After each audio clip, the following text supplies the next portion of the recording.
Hi, and welcome to the Parenting Powerhouse podcast. Today's episode is called Embracing Progress, a Mom's Story with Autism.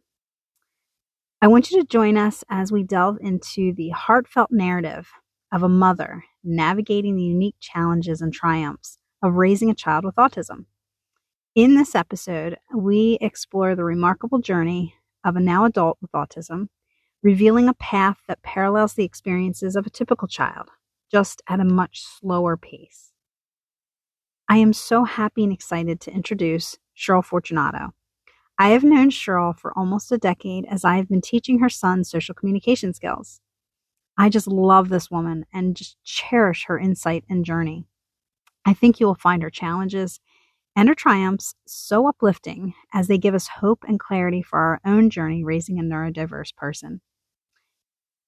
Get ready for heartfelt conversations and personal stories that unveil the ups and downs, the little victories, and the everyday challenges this amazing mom faces. From navigating communication hurdles to celebrating each step toward independence, we're diving into the real-life experiences of parenting an adult with autism. So join us today for a heartwarming exploration of this remarkable journey, full of love, learning, and the beautiful moments that make it all worthwhile. So Cheryl, I just can't wait to hear about your journey with Kevin. Now that Kevin's 26, and we're talking about when we first get that diagnosis and going through that part of the journey and forward. I just can't wait to hear some of your take looking back now. Well, that's the funny thing, right? Looking back is always hindsight is 2020, but it has been a journey. And I think when you said to me, what are one of the first pain points that you have? Embarrassingly, maybe a little bit, but I'm going to be really honest. I remember taking Kevin for that first evaluation. I remember sitting with John, my husband, and getting that 60-page report and seeing the label and crying in the parking lot because it was scary. It was overwhelming. Kevin at the time was not even kindergarten aged, and it was a lot of what ifs and what would his life be like. We already had an older child. So my two kids, Kevin and Kelsey, are 2.5 years apart. And this was going to be different. And it was scary because it was the unknown. And that led us down the path of going into school with an IEP and getting services. And we trudged along, I guess, for so many years. We met you when Kevin was, probably 11 maybe, or 10, 12, 11. But I think for me, I was always a roll up your sleeves mom. Try to figure out what could we do for Kevin? What were the services? Going into meetings, fostering relationships with clinicians, getting social thinking, OT, developmental help. And what I didn't know was that Kevin was really like any other kid. And as a parent, my goals and dreams for him were the same that I had for Kelsey. It didn't matter what the path was going to look like. They were two different individuals, but what I wanted for Kevin needed to be the same outcome for Kelsey. I think this is really, really powerful what you're saying, because most of us as parents, we aren't thinking that way right now. The schools, our teachers, our therapists aren't telling us to look at our children the same. They're asking us to look at them very differently. Mm-hmm. And so I think this is really powerful. And I think our listeners will really hopefully think about things a little differently. Well, I think it is an aha. And, when I look back, going into special education services, the access to that is based on a challenge, right? It's based on a label. It's a disability that they have. And so the gateway to getting an IEP or getting itinerant services is because your child has some type of disability. The problem is that your child is a whole person, and the disability is only one piece of them. And it doesn't mean that everything about that individual has to do with the disability. I always think about like myself, right? I mean, I have challenges. I have things that I don't do well, but I don't put my whole focus on those issues. And why would I do that for Kevin? Because Kevin is an individual with a tremendous amount of strengths. He has his own preferences. He has needs just like the rest of us. He has his own interests. So why would I look to design his life or have him think about his life only through a lens of what he can't do? And it is scary because when we got that 60-page report, that's what the emphasis was. It was, here's what you need to do to make him better. Here's what he's going to need. And albeit, I mean, there are services that he definitely needed. I mean, case in point, coming to you for all those years and the tremendous growth that he's made in social thinking and perspective taking and emotional regulation and the size of the problem and what he's learned, those have all been critical. However, at the core, Kevin is a person. He's a human being that has desires just like any other human being, with or without a disability. The neurotypical person should be, or the neurodivergent person, I should say, should have the same opportunities, the same dignities provided to them that a quote unquote, I use air quotes, as the neurotypical person. Definitely. And I think that taking a look at them separately, I mean, you're kind of putting everything together a little bit, even though we're saying neurotypical, neurodivergent, and looking at them or talking about them separately, they're very, very similar. So we were talking about this a little earlier about how that looks, and that we are basically looking at a timeline when we're raising kids. Kids should be doing such and such thing at a certain age. You know, they should be talking, they should be walking, they should be getting together with friends at certain ages, they should be driving, and we've set this timeline for all of our kids. And so even though our neurodivergent kids are on this timeline, they're going to be having friends and they're going to have play dates and they're most likely going to drive and everything else. The timeline looks very different. And we were talking about how that gets us to this level of, oh my gosh, that might be a little fear driven that we're not going to make these timelines. So I'd like to hear from you, your experience with this, with Kevin, his timeline, and some of the awesome things that he has done for himself, and with you to reach some of these. Well, gosh, you know, I do think about that. I do think about making the comparison or having the expectation that Kevin's path needed to have certain timelines and certain outcomes based on maybe what my other child had or peers of his. And interestingly enough, Kevin and I had the fortune of getting connected with another mom and son. And this son was a little bit older than Kevin, but also had a disability. And they came over one day and there was an opportunity where the mom had asked the other young man if he could run home. And Kevin kind of stopped dead in his tracks and said, wait a minute, you drive? Like, you have a disability. How do you drive? And this other young man said, Kevin, my disability is only a part of me. I have lots of dreams and goals, and your goal or your outlook should be to surround yourself with people who are going to support you for the life that you want. And guess what? It doesn't matter when you get that driver's license. If that's what you want, or any other goal that you have as a desired part of your life, you're going to set a plan for that and you're going to go after that. you don't compare yourself to maybe your sister got her license at 16. So what that you're 18 and you're just now starting to look at that? And guess what? That's exactly what happened with Kevin. I admit, I remember because Kelsey was older than Kevin, Kevin would sit behind the wheel of the van and he would say, Mom, do you think I'll get my driver's license? And you know what? Sadly, I did say to him, I'm not sure, Kevin, because your brain works differently.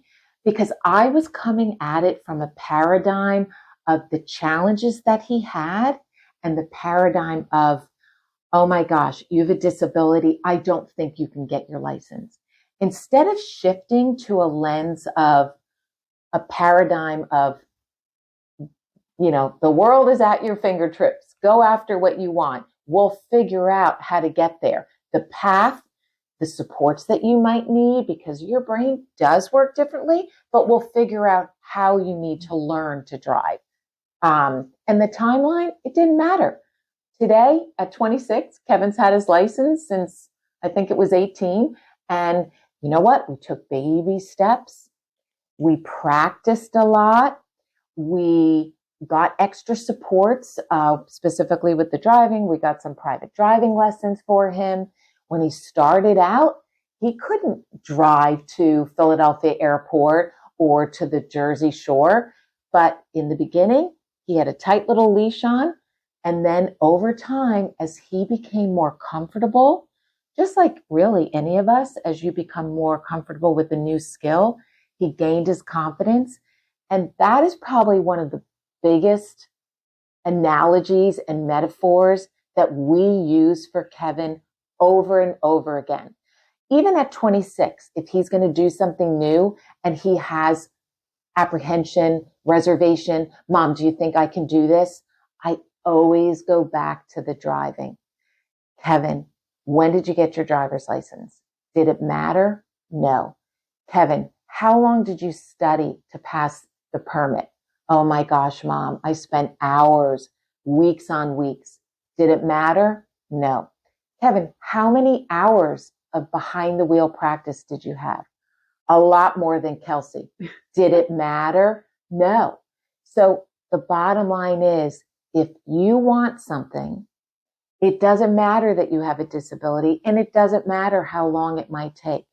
What's most important is you have the desire to achieve that goal. You know how your brain works, what kind of learning you need, what kind of supports, and you can achieve the goals that you want. So, along the lines of driving, when a question like that comes up, so a tip for our parents, how would you rephrase that thought that you had that, you know what, Kevin, or maybe you did tell him, I don't know, I'm not sure if you're going to drive. So what you're saying is that with support, if the child wants it, then it's in the future, just who knows where. So how could a parent rephrase that or think differently to be able to rephrase it? I think for myself, it started with me as the parent of not robbing Kevin of that dignity of risk. Again, going back to being a parent of two kids, when your kids are middle schoolers or high schoolers, they try a lot of things, right? And they make mistakes, but that's where you learn. That's where they discover themselves. And that's what we automatically, and that's what I automatically afforded Kelsey, even in little things like those first part-time jobs that you get, or I want to try out for soccer. Okay. We never once said, oh, but Kelsey, you can't. But admittedly, as I said, when Kevin came along, my approach, because my lens was the lens of the scarcity mentality, the deficit mentality. It was a different paradigm.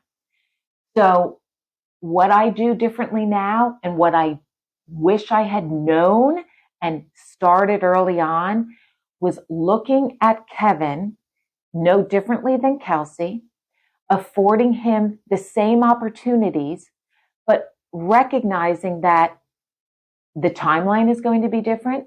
We're going to approach it maybe differently because what Kelsey needs is going to be different than what Kevin needs. No more or no different than you and I. I mean, we are two different human beings. We learn differently.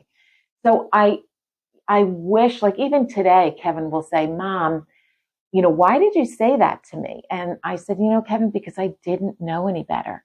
And when you know better, you can do better. My Maya Angelou famous quote.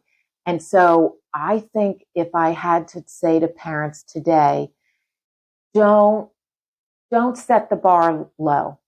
Keep the bar high. Have high expectations. Don't go into the experience with that unconscious bias, because that's what we do. Look, I'm a good parent. My intention was to do well for Kevin. And maybe I thought I was being protective, like, oh my gosh, I don't know if you can drive. That's scary. But when I learned that Kevin wanted this, and when we saw this other self-advocate, and that opened up Kevin's eyes to seeing, well, just because I have a disability doesn't mean that I can't. I can design the life that I want. I can be in the driver's seat. That shifted for both Kevin and me. And even today at 26, living in a townhome on his own, it was baby steps. Years before we bought the townhome, Kevin didn't even want to sleep in our house by himself.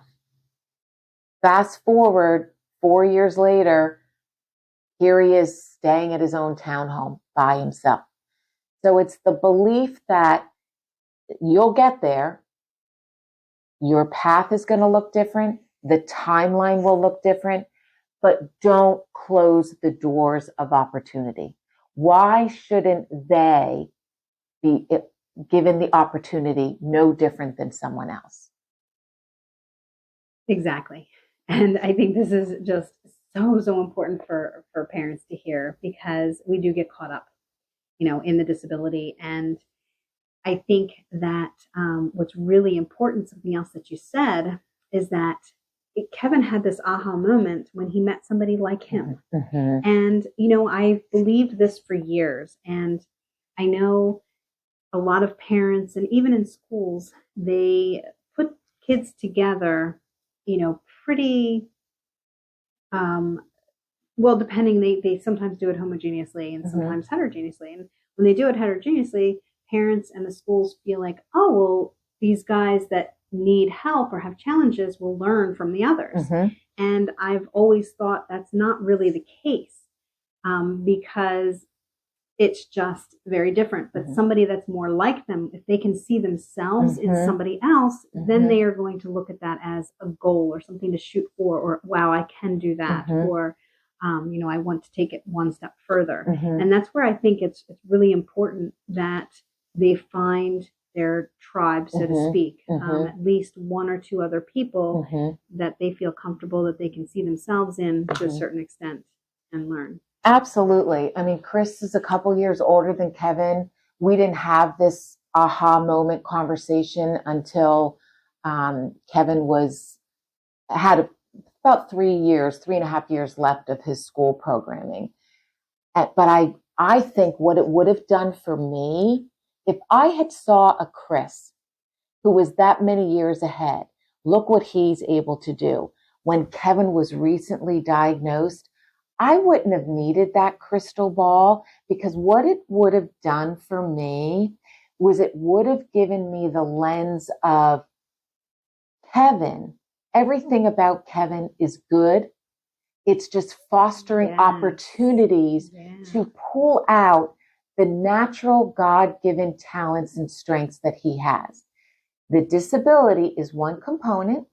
And like when you go to the IEP meetings, it's all focused on the behaviors or the abilities or skills that are below and that we're working to move along. But we need to also foster the other strengths that this person has and how we can use those for his own self-esteem and confidence. And I think the difference in seeing another self-advocate or someone like themselves, as the parent, you're going to tell your kid positive things because that's what you do as a parent. And of course, that's what I did for Kevin. The impact, the indelible impression that Chris, as another individual with a disability like Kevin, that had on Kevin was so different than what I could have done for Kevin.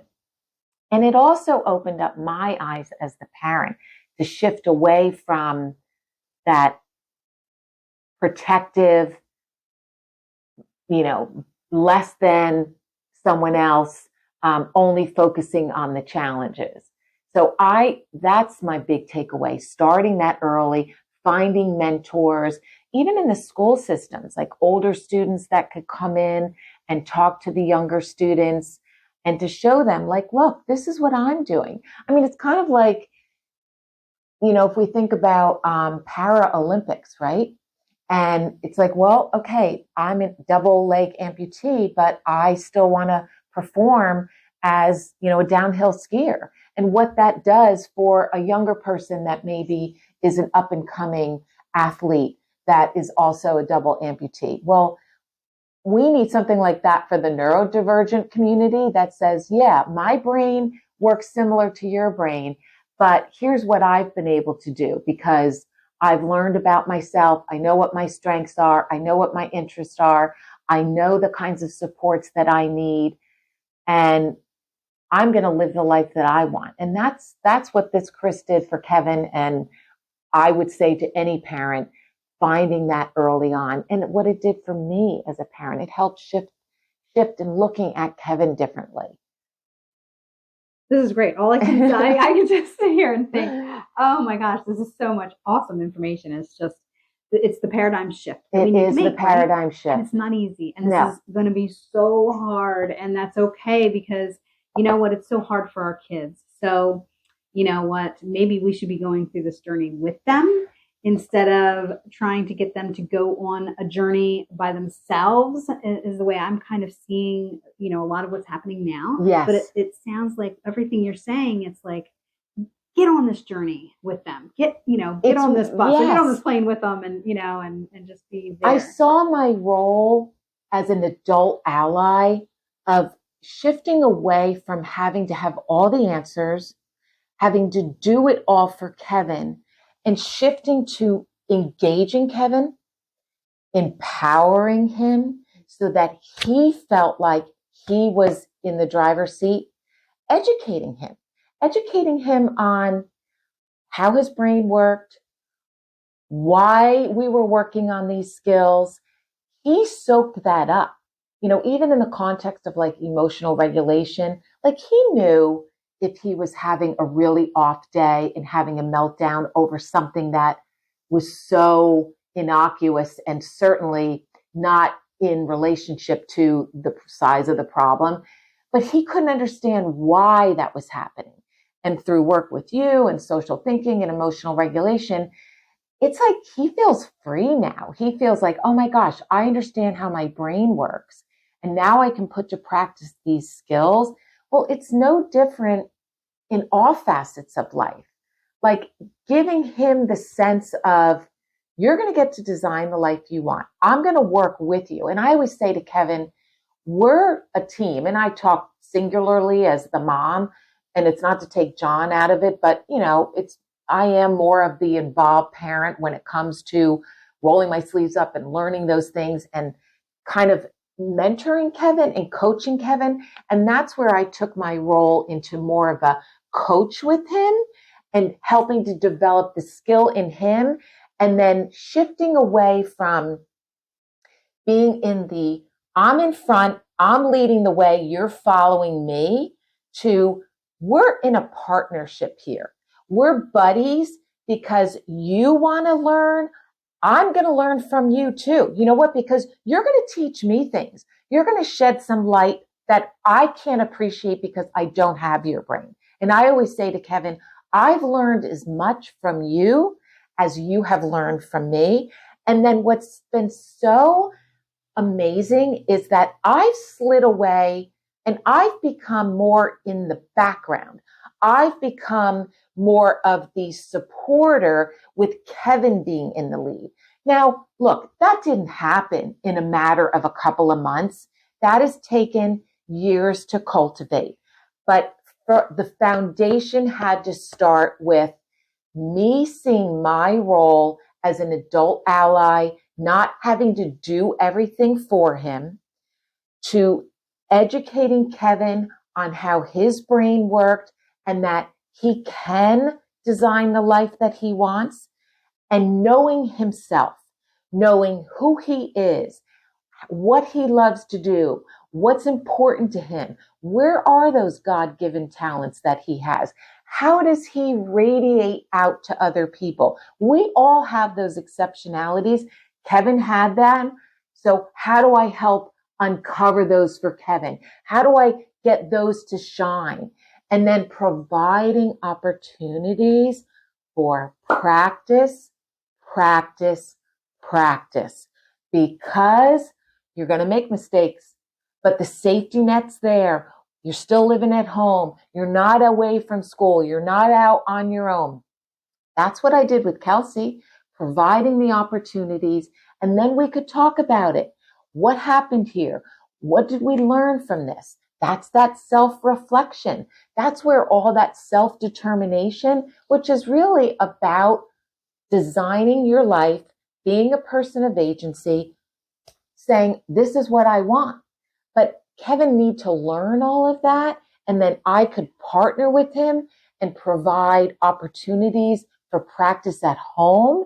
And we could both speak the same language and label things so that he was immersed in it. I became immersed in it. And then you know what happened? He became the lead. I was just there to support. He was finding the opportunities to make connections, and he felt more in control, more empowered, more, oh my gosh, yeah, I have a disability, but guess what? That's only a part of me. I'm no longer shrouded in this heavy cloak of, hi, my name's Kevin Fortunato and I have a disability, because that's kind of how he saw himself. Mm-hmm. One dimensional. Not, I'm a wonderful person. Yes, I have some of these challenges over here, which, by the way, we all do. And then it's figuring out how to support those challenges. But that's not how we live our life. I always say, I didn't pursue something that I'm not good at. You're going to look for a job, or you're going to pursue a course of study. You're going to go after the things that you have a passion, you have an interest, you have a natural inclination for. Oh, so important. And you're saying so many great things. This is like all of our conversations. Yes, it is. I know. We could go. It's great. And so I'm going to pick out a couple of things that are like at the top of my tongue here. One is, I love the fact that you talked about coach, because yes, as moms, we take on all of these different hats. We wear so many different hats, but I don't think coach is one of them that we talk about. Mm-hmm. And I think that's so empowering for our kids. And for you to say, okay, yeah, now he can take the lead. It may have taken years of me working ahead of him and then next to him and then start to move behind him. And visually, I'm looking at that. And honestly, as parents, what do we want for our kids? To be independent, right? Isn't that the goal? To be independent at some level, at the level they want or they're, capable of wanting or needing. And so that's what we're doing with this, is that we are just getting them to that independence level. So I'm hoping that moms are sitting here taking some notes. There are some great questions for you moms out there to ask yourself. Cheryl gave us a lot of different ideas, but also questions to ask ourselves to bring ourselves back to what is it that we really want? And then how do we get there? What is it that our child really wants? And how do we help them get there? I think when you said about independence, that's what I wanted for Kevin. What got a little scary along that initial journey was thinking that I had to figure it out all along. You always said something to me about meeting Kevin where he's at. That's not just in a given like age, but it can be on a given day. And it's being flexible myself and knowing, okay, today he might need more supports, but then tomorrow we're going to lighten up on the supports because he can show me that he can move forward and that he wants to take on more responsibility. And so it isn't an overnight process, but there's constant forward movement. And that's where I think he gains the confidence of seeing, especially when he stops and looks back, wow, where have I come from? And then that becomes the fuel to say, and I'm going to continue progressing and continuing taking on more responsibility and being more independent. Excellent. Yeah, I love it. And I want to leave with, you know, just maybe one thought for parents, because this is a lot of information. And, of course, you can go back and listen again and take notes, ask your questions. But what is probably the most powerful thing here? I mean, there are a lot. But that coach really now sticks in my mind, even though I had a different idea in the beginning. Mm-hmm. That coach, I think, is an easy enough way to visualize what this may look like. Mm-hmm. I really like that. That's my main takeaway. Yeah, I would say, yeah, I like that too, because a coach is guiding, it's supporting, it's not doing for. The end result is that this person's going to be responsible and be independent and be in the driver's seat of what they want for themselves. Yes. Wonderful. Well, I think that's a lot. I know it is a lot. Awesome. It's awesome, and a lot of really good stuff. And I want to thank you so much for sharing, your personal journey and your ideas and your wonderful, just uplifting ideas and thoughts and stories, because it's just all I can see is positive. And it just feels fun, even though there's a lot of not fun in it. There's a lot of tears and heartache and pain. But when you look at it, it is a challenge. It's a journey, and journeys should be fun, trying to find the fun in it. I think that you hit on something there. I think the times that we've been able to navigate challenges has been trying to find the humor, right? And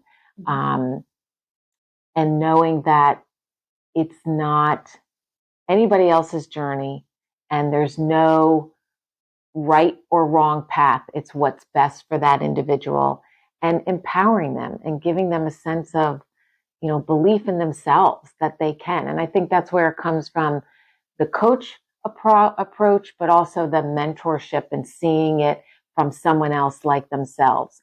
It's like we all do that a little bit, like who's like me, and they did that, I can too. Definitely. And I don't think I'm going to continue. I think I'm going to leave off with that because it's just, very powerful. And I think it's those two things, definitely. Like we talked about, the coach wearing that hat, learning how to wear that hat. Learning how to wear that hat. What does that hat look like for you and your child? And then also the mentor, finding somebody that your child can connect with or to in some way, and that will help that person move forward just one more step. Exactly. One step at a time. Yep. Well, thank you so much. Thank you. It was so much fun. Happy to have done this and happy to come back. Thanks. Yeah, I can't wait till next time, right? Well, take care.